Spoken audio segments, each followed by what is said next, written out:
Online IPO system কিন্তু আমাদের already যেটা বলছিলেন যে এই পুরো ডিজিটাল সাবমিশনের সফটওয়্যার রেডি হয়ে গেছে।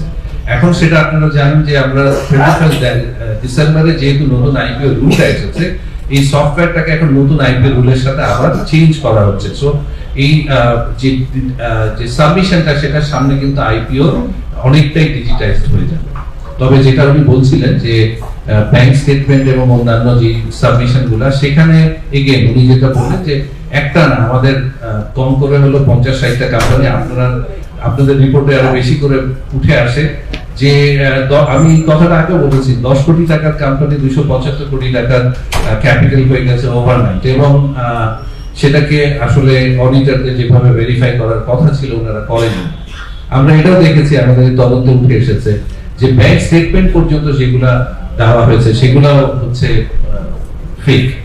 তো সেই জিনিসগুলো আমাদের কমিশনার মহোদয় যেটা বললেন যে আমাদের সমস্ত ইকোসিস্টেমটা যদি আসলে ইন্টিগ্রিটি থাকতো তাহলে তো আমাদের প্রতিটা স্টেপে চেক করতে হতো না। তবে আমি এনবিআর চেয়ারম্যান সাহেবের সাথে গলা মিলিয়ে বলছি যে আমাদের যে কটা আসুক, এরপরে আমরা তো জানি যে গত 5-7 বছরে যেগুলো এসেছে বেশিরভাগই আসলে আর এখন প্রফিট দিচ্ছে না।